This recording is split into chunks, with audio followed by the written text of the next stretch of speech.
funky because when people walk in here, they think California for some reason. I believe that has something to do with the transoms and the airiness that's in here. However, it has kind of nuances of all different architectural styles. It has an interesting floor plan with the lifted kitchen and the open windows and the sunroom. It's got a funky vibe, but I can't really peg what it is. Hi, I'm Page Goss, and this is my handmade home in New Orleans, Louisiana. I chose this house because of its character. It is 200 years old, and I believe it was renovated around 30 plus years ago. It was originally a double converted into a single, and so I had a lot of fun, a lot of work to put into it, but the bones were so good. The space, before I renovated it, I would say it had a lot of TLC that it needed.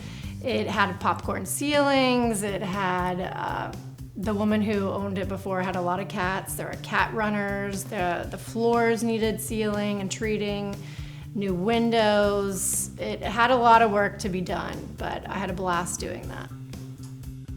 When I first purchased this house, I was doing art curation and working as an artist.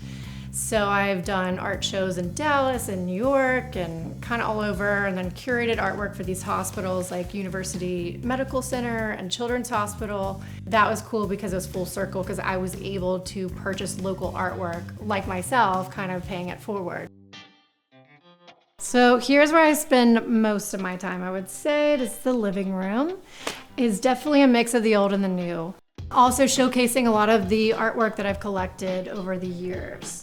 40% of the artwork in here is mine.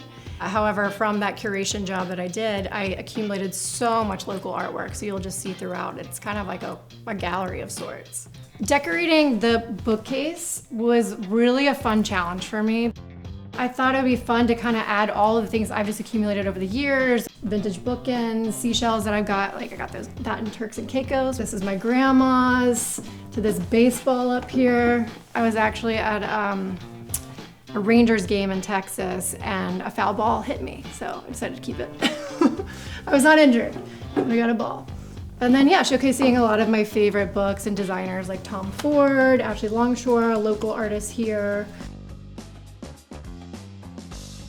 These are from the Estately, which is this lovely chick that runs this Instagram site where she goes to estate sales and accumulates all this furniture and then resells it. So I got these and then I reupholstered them.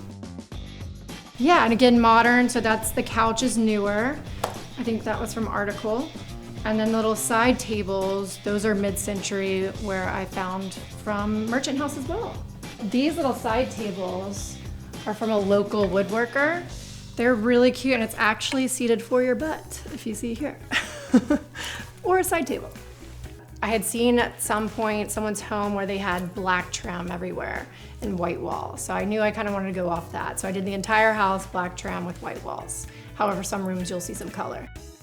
So one of the latest additions I have added to the house would be this accent wall. I had it painted using lime wash from this company Atelier, based out in San Francisco.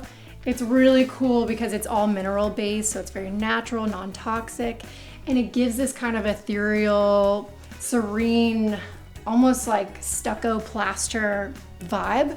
And so I had my painter apply it, and there's a whole technique how you have to apply it, and that's using like an X-shaped stroke as you do it. But I think it came out really great, and it's a nice addition to add a little different texture and surface to the space. When I bought this house during the pandemic about 4 years ago, I came into it blind, having no knowledge or background in interior design, and just had a ball. And I think that was the best way to approach it, with no inhibitions or previous ideas of how you should design a house. I just kind of did it free reign and had a blast, fell in love with it. So it took me a couple of years, but now 2 years running, I have my own design firm thanks to this house.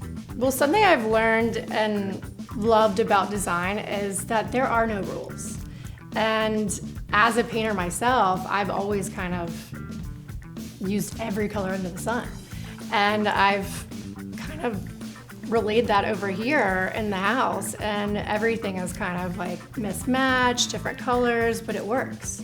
So the tiles are an interesting add-on that I put in, which I love. It's nice to have the black and white graphics next to the wood, and then I framed it out with the black. And then here I have these cool, I believe they were once spools. I got them in St. Francisville at an antique shop, and I threw some candles on them. And then this is another painting of mine.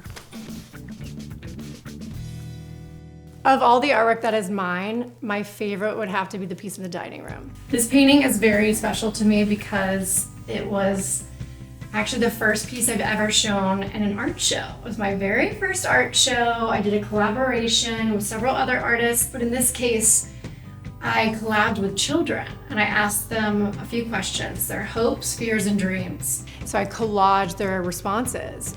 Surprisingly, these kids were scared of zombies. There's a lot of zombies in this collage, and sharks, and pools, and what other things do they love? All kinds of things. So I kind of took those and painted around it.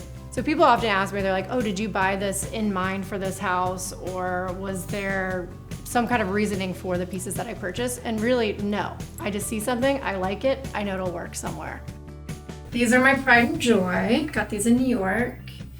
And then these I'm obsessed with too. They're by Paul McCobb, and I got them in an estate sale in Miami.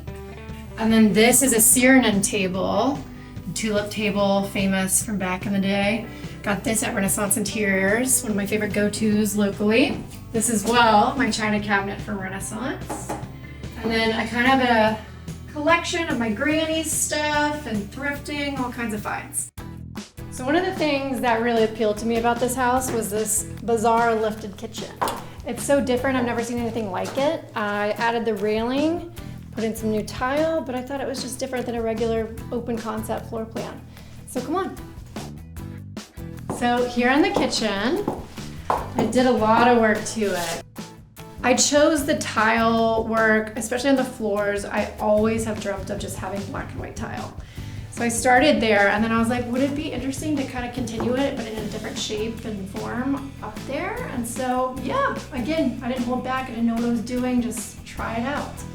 And then I opened up the cabinetry here and did all open shelves to show off all of my fun vintage glassware. It's not just for looking, it's for using. This one in particular is for my granny. These are from the famous Antoine's restaurant here in New Orleans. This is a beautiful table from Merchant House, another local shop that I frequent a little too much. And then it has these cute little drawers too. And then also got these from Merchant House too. I don't do a lot of cooking, but I hang out here. My approach to scale is, I pretty much find a wall, I'm gonna adorn it with everything. So, and I have so much stuff, so I just keep accumulating, and I don't think there's much white space left in this house. But yeah, I go all the way up to the ceiling. It's head to toe artwork and things. Now here we have the guest bathroom. It's a clawfoot tub, and I kept it as is, however I painted the base of it black. And then I added new hardware, these new sconces. New as in, I newly added them to the house, but they're very much old. I got them in Provence last summer and packed them back with me in my suitcase. Definitely made the suitcase a little overweight. But then I did all the work where I had to work with a metalsmith to do the back plate and then rewire them. So it was a lot of work that went into it, but it makes it all the more rewarding that they're up there. So they're really sentimental and special to me. And then this whole wall, which we have the gallery wall. The gallery wall here can be quite of a challenge for me and for anyone. It's hard to know what to put where and make sense. However, in my case, I know I always start from the middle and then I work my way out. And then this piece is really interesting. It's a local artist. She's actually based out of Baton Rouge, and this piece is on a piece of tar. So the reason it's bowing like that is because of the tar. So I kind of want to leave it like so. And all the black in the painting is actually just the exposed tar. So that's a real special piece to look at. So now we're in the bedroom. These pillows are really neat because they're vintage neckties. Some fixtures, little sconces on the side. This is a painting done by my very dear friend, which I'm holding on to until she sells it. Maybe I should just buy it. And then another piece of mine over in the corner. And then the credenza under the TV is a really good score from an ex-boyfriend. And I love it to bits. And then on top of it, I have a little Mexican piece of tapestry from Oaxaca. My favorite room in all of the house, this one, we're sitting in it. Welcome to the Bellini room. I really was inspired by a trip I took in Venice, Italy. So I ended up going to Hotel Cipriani, which originated the Bellini cocktail. So there I am with my best friend, and we are mashing up peaches, we're adding champagne, and we learn the story of how this artist decided that the Bellini color was this peach, it was gonna be called Bellini. And I was like, told my friend, I go, one day, whenever I own a home, I'm gonna have a room that is fully peach Bellini colored. And I believe it's Benjamin Moore Rosebud. And I decided to have it lacquered. I wouldn't say semi-gloss, it was definitely gloss, high gloss even, throughout the whole room, and I wanted it head to toe, which they call a full dip. So this room was a full dip of peach Bellini. And now I have my Bellini room. Now I just need a Bellini. This fixture that I have here in the Bellini room is one of my favorites, and it's a really new addition. It's Brutalist.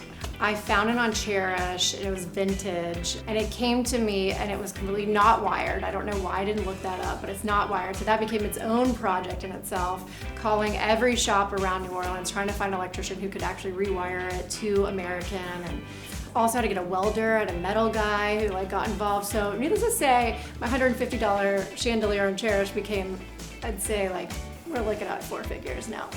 But it's fabulous, and I'm so glad it's in the space now, because this is really what makes this room complete, in my opinion.